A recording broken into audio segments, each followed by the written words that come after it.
নেত্রকোনা 11 বছরের শিশু 7 মাসের অন্তঃসত্ত্বা। এই অভিযোগে এক হুজুরের নামে মামলা হয় এবং র্যাব তাকে 10 থেকে 12 দিন পরে গ্রেফতার করে এবং র্যাব তখন ব্রিফিং এ বলে যে এখন পর্যন্ত ডিএনএ টেস্ট হয় নাই। কিন্তু এখন দেখা যাইতেছে ফেসবুকে ডিএনএ টেস্ট করে ফেলাইছে, অমুকে আসামি, হুজুরে না, হুজুরে নির্দোষ, এখানে হুজুরের মান সম্মানের দায় কে নিবে, এটা কে ফিরাই দিবে, হ্যান ত্যান, এইটা সেইটা কত কথা বলতেছেন।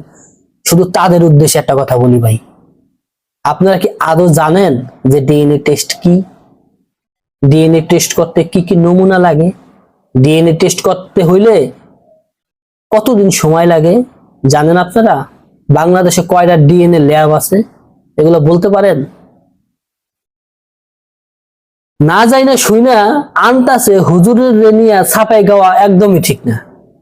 আগে জানেন, বোঝেন, তারপরে যে ছাপাই গান। আমি কই না যে হুজুরে যদি অন্যায় নাও করে তারপর হুজুরে অপরাধী করা হোক।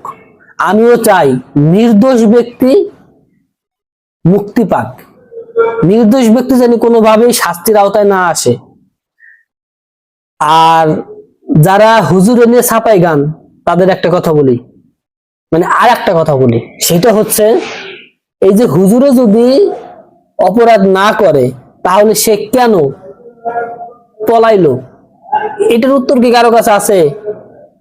সে 10 দিন পলাতক ছিল, তারপরে র্যাব তাকে যে কোনো কৌশলে হোক, যেভাবে হোক তাকে অ্যারেস্ট করতে সক্ষম হয়েছে। এখন আমার কাছে কথা হচ্ছে, যদি আমি অপরাধ না করি তাহলে আমি কেন পলাবো? আমার নামে কেউ মামলা করলে তো আমি ঠিকই চলে যাবো, যে ভাই এ আমার নামে মামলা করছে, পুলিশের কাছে চলে যাবো যে আমার নামে মিথ্যা মামলা করছে, আমি এই কাজ করি নাই, আপনারা তদন্ত করেন, আমি এই কাজ করি নাই। আমার সাহস থাকবে বলে 100-100। আমি যদি পলাই থাকি তার মানে কি আমি অপরাধী? এখন এইখান পর্যন্ত প্রমাণ হয় নাই কে অপরাধী, একেবারে 100% প্রমাণ হয় নাই। তবে যতটুকুই প্রমাণ হয়েছে তাতে এই হুজুরেও আসামি। তবে হুজুরে এখন পর্যন্ত যেহেতু স্বীকার করছে যে আমি অপরাধটা করি নাই, তার মানে আমরা ডিএনএ টেস্ট পর্যন্ত, অথবা যেহেতু রিমান্ডে দিছে আপনার তাকে জিজ্ঞাসাবাদের জন্য, তো জিজ্ঞাসাবাদ পর্যন্ত আমরা অপেক্ষা করি নাকি?